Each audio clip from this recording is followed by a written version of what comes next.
It is Wednesday, July 24th, 2024. This is another edition of Baseball Today, presented to you by Booking.com.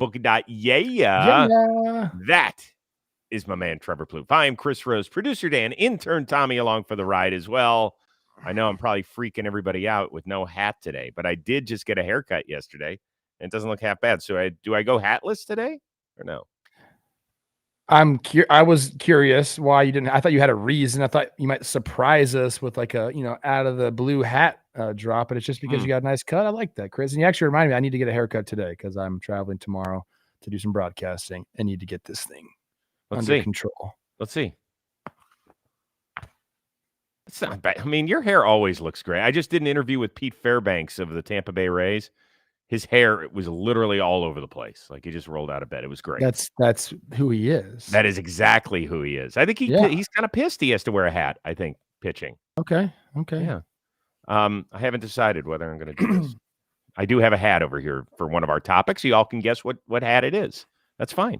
Let's start with a tip of the cap, even though I don't have one on, to Lance Lynn. Joined the 2000 strikeout club, and then Wilson Contreras, the catcher, immediately threw the ball into the Pittsburgh crowd. However, he was like, I got to go get that ball back for Lance Lynn. So they worked their way over the netting eventually, and he gave a bat away, which was very nice. So well played on all ends here, right? That is good. It's funny, like all these, round numbers, you just want these balls. Like the other day was looking through like a drawer and found my 200th hit. Like, why do I have my 200th hit ball? I don't know, but 2,000 Ks, by the way. I didn't know Lance Lynn had that in him. Yeah. That's pretty awesome. He's been pitching for a while, so I guess it makes sense. I think he's the 6th active major leaguer is what I read. They got to that number. It's a lot of Ks. Do you know how many teams he's played for? 6. 6 is correct. Wow, you're nailing it. 2,000 Ks. I always like to do this with the round numbers. It's 200 strikeouts for 10 straight years. Yeah. Like, think about that. Yeah.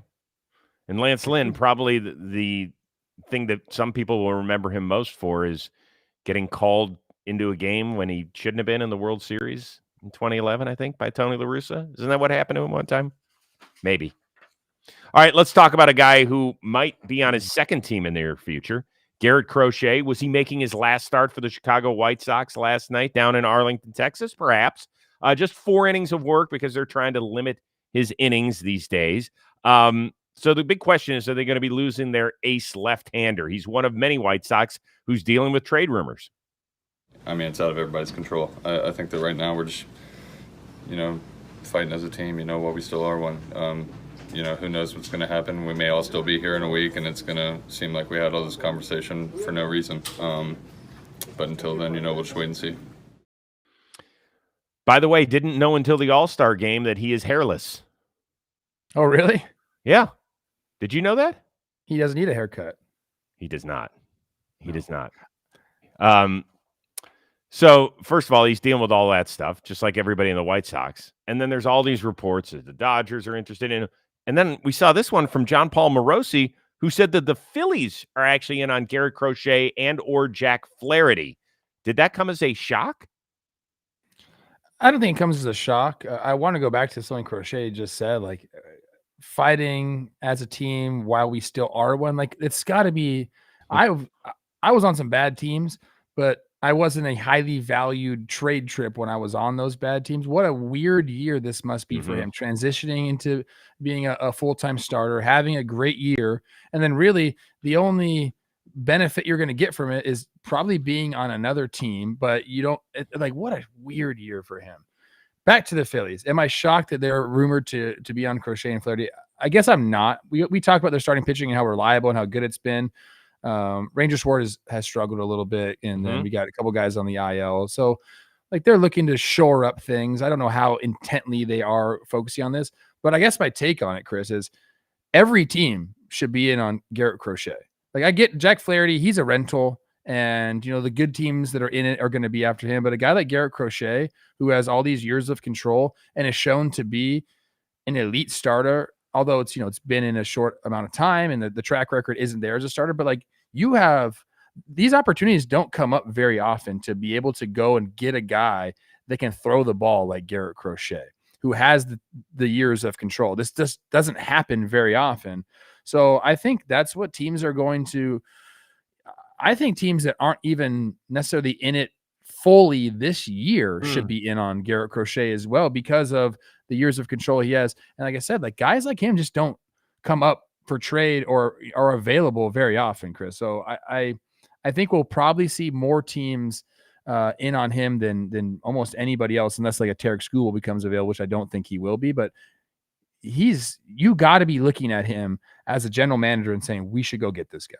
Yeah, I think you make a great point that a team that might not be full throttle in it in 2024, because he's the most interesting guy out there in the trade market, because I don't know how you're going to have to baby him down the stretch. You're going to have to limit his innings. Like the White Sox have done that with his last few starts. I think he went 2 innings one game and then 4 innings yesterday. So they're trying to keep his innings down and make sure he gets out of town in one healthy piece, which is why I would be wearing this hat. Oh my God. You know what? That's nice of you, man. Yeah. There you go. Yeah, that's consecutive days of AL Central rivals. I'm probably not going to be allowed back in the city of Cleveland. I had a buddy yesterday text me. It was very strange seeing you in a Royals hat. I was like, it just has to do with the topic. I still love my team and everything. So yeah, and you think big picture. They had 3 all-star starters, right, that made the team. Aaron Nola did not make the all-star team, but 3.5 ERA. I know they have not been happy with Taijuan Walker when he has been healthy. He has not pitched well. But, you can get by with 3 starters in the playoffs. If you have 4 that they like, and they do like them, I mean, unless they're really worried about Ranger Suarez, who is, as you said, has really not pitched well. I think they've won 1 of his last 7 starts, and he hasn't pitched great at all. Like, do you think there's something going on behind the scenes that we just don't know about? I don't know if there's anything going on behind the scenes, but they're in a position now, Chris, that it's World Series and that's it. World Series victory and that's it. So they're just making sure that they have all the boxes checked. I mean, they are one team that's full throttle. So like if they're just looking at some second half regression and saying, hey, we could use a boost here. I mean, I think that's more of what it is. Okay, 6 days left before the deadline. Where is Garrett Crochet 1 week from today? It's hard to say, Chris. I think the Orioles. Okay. It's a good one. Yeah. I like that a lot.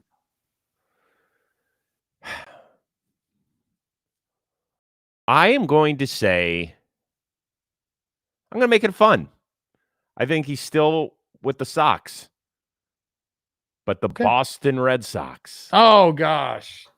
You got me right there. I know I did. That was weird. I know. They need a pitcher. They have a lot of young talent down in the minor leagues. We keep hearing about it. And so they've already got a bunch of guys that are up with the team that are contributing as everyday ball players. White Sox are going to be looking for some bats. So this is Chris Sale 2.0. Ooh. Yes, right? It is. Didn't even think of that, but that's exactly what it is. He's going to follow his entire career, which means in about 7 years, he's going to be an Atlanta Brave. And win the Cy Young. Right. Although I don't think Sale ever did. Well, next topic, please. That would be Paul Skenes, who worked into the 9th inning. Nice work there, Plouffe. For the first time in his career, he also did something else for the first time as a major leaguer. Lost a game. 2-1 to the St. Louis Cardinals. My question is, will he end up as a serious Cy Young candidate once it's all said and done this year? 100%. There's no doubt in my mind. I mean, the guy started the All-Star game. I think people are really coming around to just how dominant he is and what kind of pitcher he can be. Like, we're talking levels. I don't want to put this out there because he's 12 starts into Do it. Like, it could be historically good. Like, the way people talk about him around the game is unique, I think. To give a young guy this much credit doesn't happen that often. And there's always pushback from some of the veterans. Yeah, we want to see it more. Like, this is only 12 games. We got to see him do it throughout a season. I understand that, but the stuff is just so good. I think you watch him pitch, and you're like, okay, this guy's different. If he keeps his numbers up, I mean, they're right on par with all the guys who, are going to be in the top 3 Cy Young discussion with Sale, with a Wheeler. I mean, the whip is lower than any of them. The Ks per 9 is right up there with the best in the league. So I think he probably ends up 3rd or 4th, something like that, if he continues to pitch the way he's pitched. I don't think he's going to overtake Chris Sale or a Wheeler. I don't think that's going to happen unless they have some big time regression and he continues the way he's going. I think there is a chance, Chris, that he can win the Cy Young, even with the limited innings pitched. But that would take a couple guys really falling off the map for that to happen. If everything kind of continues the same, I think it's a Chris Sale, Zach Wheeler show here. And then he'll finish like 3rd or 4th or something like that. But he's put himself in the discussion. I don't think there's any doubt about that. I know it's not the end all be all, but where do you think he ranks in terms of National League starting pitcher WAR? Oh, because that's I have his page up, but I'm not going to look. Okay, yeah, that's a cumulative thing. So you have to, he's only pitched a dozen games. Yeah. So, well, by your tone of voice, he's got to be up there. I know Hunter Green leads all of the National League and Baseball Reference WAR. So there's that. Is he like 10th? He's tied for 2nd. No. Yes. 3.4. I had the page up. I didn't look. 3.4. Wow. I think, isn't that crazy that with just 12 starts, he's made that big an impact statistically and sabermetrically? For me, the thing I would look at first was the number of innings he's thrown. So he's right around 75 or so, right? Sale, 73, yeah. So Sale, Wheeler, Lopez, Green all have over 110, I believe. Is Lopez there? He might be the one that's not quite there, but everybody's right around there.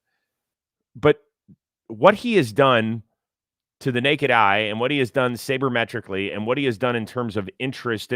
I mean, it was a Tuesday night in Pittsburgh and the place, go listen to what the Cardinals people were saying afterward. Oli Marmol was like, this was a playoff atmosphere. Like, this is a huge credit to the Pirates for putting a team that is really good out there, that's competitive and fun. And they're not just talking about Steelers football this last week of July. They're talking about the Pittsburgh Pirates and what sort of moves they should make. But this is all about Paul Skenes and what he can mean to an organization. And every 5 days that you have a home game, you are going to fill that place because of one guy. Yeah. He's obviously a difference maker. If Paul Skenes had started the year with the Pirates, like what kind of difference could he have made? I mean, I think it's a lot. So we need to start thinking about that, GMs, as we hold these guys down for a month or so. Like, with this expanded wild card, I think the games mean even more. Like, there was going to be a bunch of teams separated by one game at the end of this thing, and you could have had how many more starts for him? 5, 6? Well, that's the thing, is that you have to be held accountable. Don't give me this bullshit he had to go work on his bunt defense or something ridiculous. The guy's 6'6". The guy's 6'6", like 250. Are you worried that a couple extra starts in April, like that was really gonna?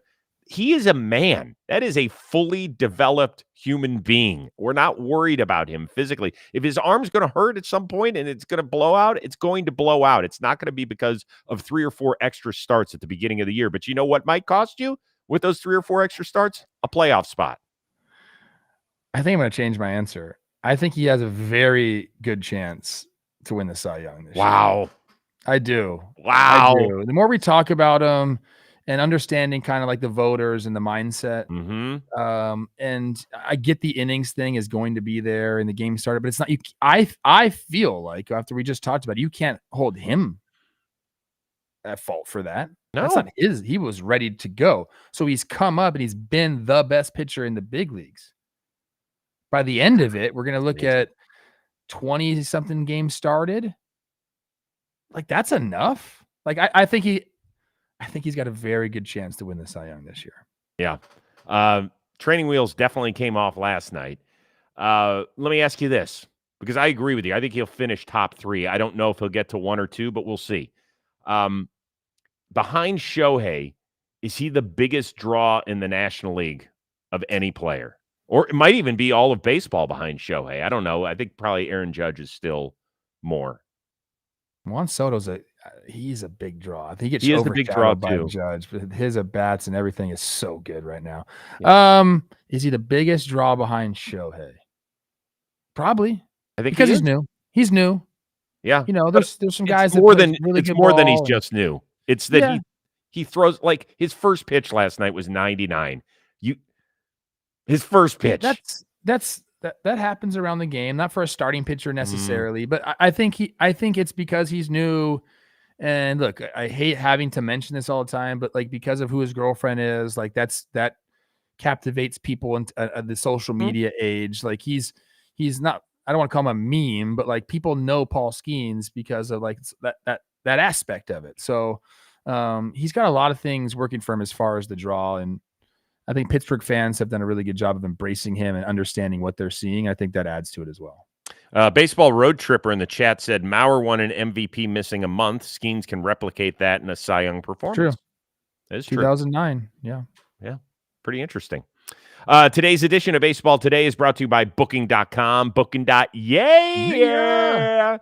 All right, so we're near the end of July, but you still have a few weeks left to travel with the kiddies. And if you're a big baseball family out there, maybe your favorite team has a couple of road trips coming up and you're like, oh, that's a city I've always wanted to check out. Or you say, oh, I can't stand that city. I don't like that team. I don't like those people. I don't like those fans.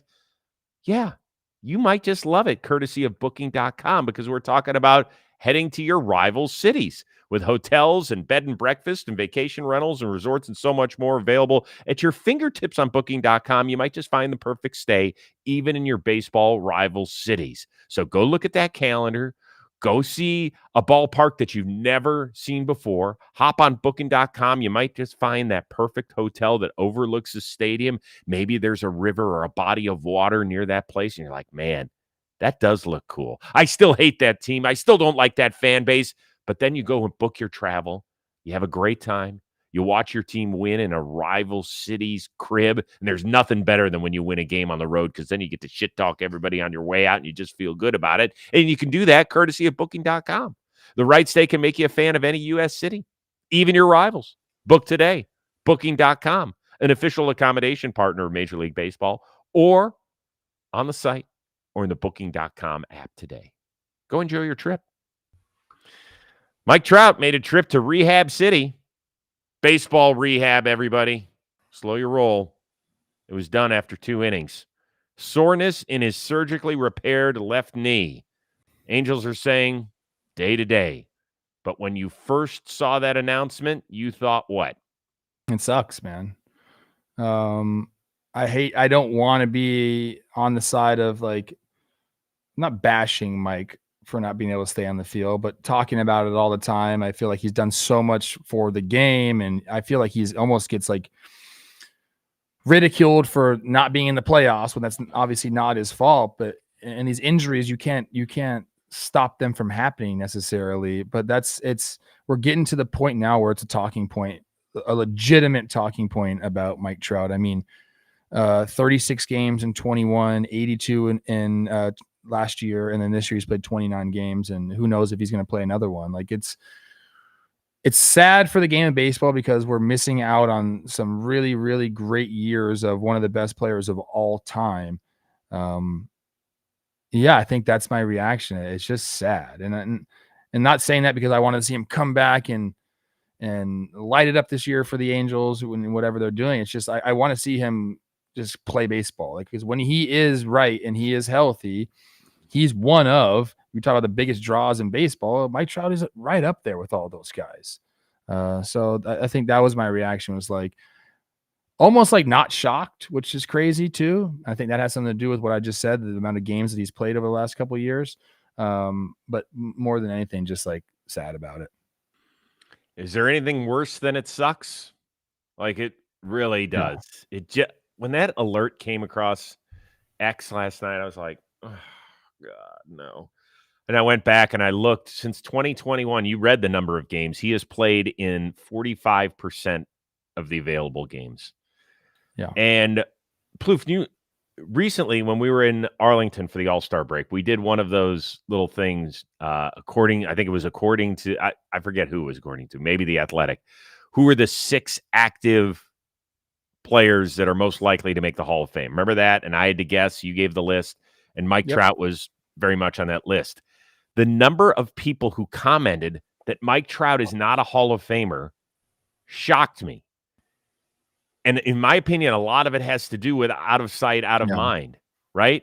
I mean, go bring up his reference page and look at it. It is an incredible start, first 8-9 years to a career like we've seen. It is phenomenal on every level.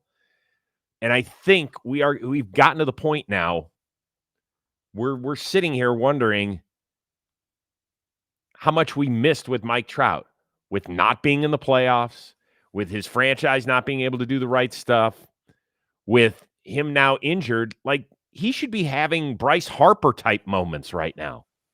Bryce Harper, they're basically the same age. Yes. And he's still killing it and is still in MVP consideration and all that sort of stuff.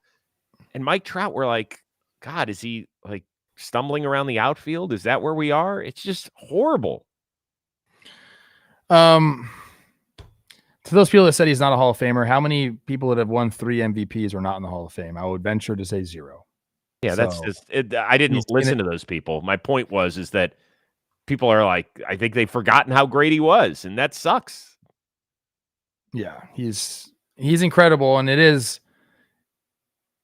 I'm sad for myself that I'm not being able to watch him play. And like, could he be traded? We always talk about that. Like, I hate bringing that up, but like, I want to see him play some winning baseball. And those years they're starting to dwindle away. He's only 32 though, right? So he's not like, he's got some years left in him.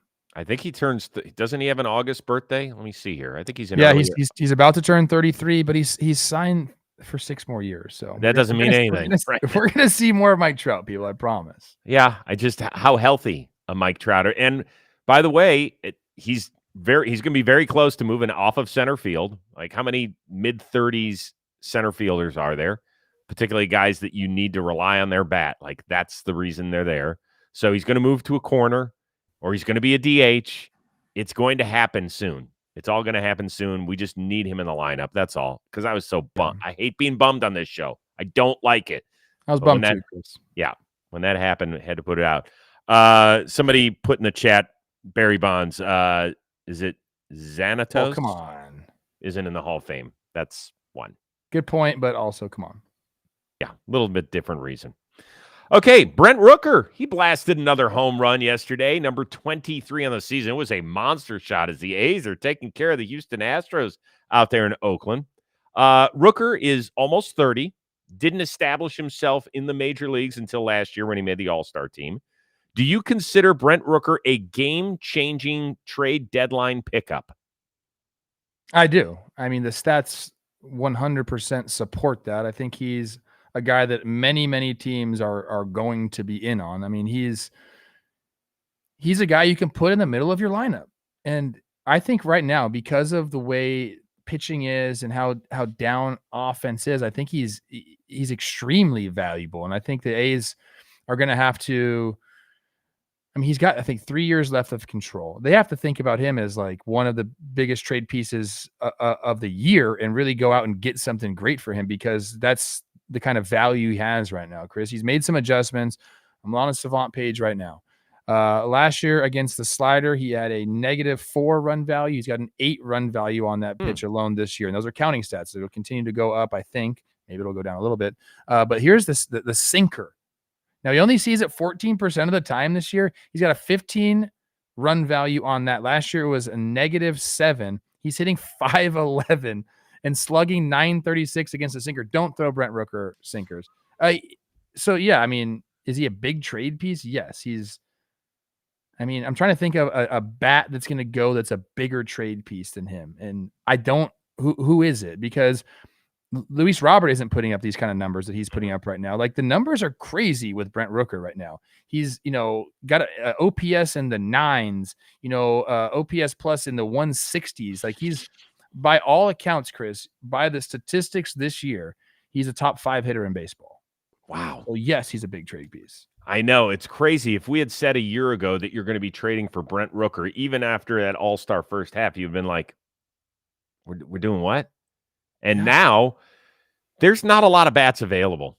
Like, No. I just did a Cleveland radio show this morning. They're like, well, what can we do about our offense? I said, outside of trading for a guy like Brent Rooker. And they're like, Brent Rooker? I had to explain to them who it was because they're fully engaged in just Browns talk at this point. I was like, yeah, he's pretty good. Go look at his numbers. He's been pretty. They're like, he plays in Oakland. Do they still play baseball out there? Can I Yeah, take they my do. top 5 statement back? That's a little Yeah, high. it Like, was you a know little what I'm trying to say. Like, he's a top 10 bat in baseball right now. How about Well, that? and certainly of the Feel more guys, comfortable with 10. and certainly of the guys that we know are available, there always could be one that sneaks through, or if Toronto has a thought, a kind of a change of direction there, and they do end up giving a trade idea with Vladimir Guerrero Jr., then he becomes the hottest bat out there. But other than that, I don't know. Yes, I would say go get him, and you're going to have to give up a shitload. And by the way, if you're Oakland and Mason Miller and Brent Rooker are still on your payroll next Wednesday, shame on you, because those are two guys that have got to go. They got to go. Why? Why do they have to go, though? They have to go because you know what? You guys aren't going to be winning anytime soon. So go get a bunch of young pieces that by the time, if you ever get to Las Vegas, maybe they're ready to be contributors at age 22, 23, whatever. Brent Rooker is going to be 33 years old or whatever, 34. I agree. By You have to cash in on Brent Rooker right now. I agree. Same I with don't think Mason his value Miller. could be any higher. Mason Miller, you could argue that, you know, he'll be as valuable in a couple days or a couple years, excuse me, as he is now. Not Maybe more time necessarily. to establish himself. Maybe they turn him into a starter. Not with that injury history. I would say right now he is at the top, like with the way that the back ends of bullpens can affect playoff runs. Yeah. Go trade him right now. Both Don't those say guys. shame on them. Both of those guys. Now. Want it done by the end of today's business. Speaking of doing your business, take care of your 4-legged fur babies. Please. I beg of you. You all know how much Sydney is not just my dog. She's my dog, right? She is my best buddy. And so almost a year ago, we made this change in our lives. We went to the Farmer's Dog Food. It is developed with vets, made from fresh, real meat and veggies. It's perfectly portioned for your dog and delivered right to your door. So easy to get started. Head on over to thefarmersdog.com. Fill out a questionnaire. It takes less than 5 minutes. Age, breed of your dog, how much exercise it gets, what it normally eats, and boom, they send you a package right to your door. It's a big package. It's frozen food. Actually says your dog's name right on it. So Sydney, you know, every month, big box comes. We put it in the freezer 24 hours before we need that package of food that's perfectly portioned, by the way. Go thaw it out in the fridge. Next day, she's ready to go. She loves it so much, the first thing she does every day is run right to the fridge. And then when I want a snack or the kids want a snack or Michelle wants something to eat, they open the fridge. What does she do? She runs right to it. She didn't do that when we were giving her that goo or that kibble or anything like that. But when it comes to the farmer's dog, she is the first one on those hind legs ready to go and chow down. And a fresh diet can be found to have all sorts of benefits. Healthier coat and skin, better breath. Big deal because some of those dogs are throwing heaters out there. Easier digestion, smaller, better poop. So when you go on the walk, this is not that bad. Instead of, damn, what the hell? Do I have a gorilla in my house? So it doesn't matter if your dog is old or young. It's always the right time to begin investing in their health. Help keep dogs healthy and keep playing ball with them because you're going to get 50% off your first box at thefarmersdog.com/today. Plus you get free shipping. Big deal because it's a big box. Head on over to thefarmersdog.com/today. Get half off. Because at the end of the day, you want to be feeding your dog the sort of food that will make them look up to you and say, ready, rye, row, ruch. Row. We're not going to have enough time on the show. We'll finish up with the year. dogs. We'll finish up with some dog talk. Back in Pittsburgh, when Paul Skenes pitches at home, every human, they're starting to put on the mustaches. I'm good with that. But as far as the dogs and the mustaches, I don't know. Thumbs up or thumbs down on dogs with Skenes stashes? I mean, I think I'm thumbs up. He's wagging his tail. He or she's wagging his tail. All they want is some food. They're like, think about the sensory overload for those dogs. So smelling the hot dogs, the other dogs, like the smells of a ballpark. They gotta love it. I will say this: I am pro clothes on animals. I think it's hilarious, big time. I'm sorry, except I try to put. I have a bearded dragon. That's our only animal that we have at this house, and my kids are dying for a dog. We haven't taken the leap yet. The bearded dragon, we try to. There's like a leash that you can put your bearded dragon on, and it puts like actual like dragon wings on it. So it's like hilarious. Our bearded dragon was not having that at all. So that's one I don't recommend unless you have a more docile bearded dragon. Ours is very fierce, but it was pretty funny though.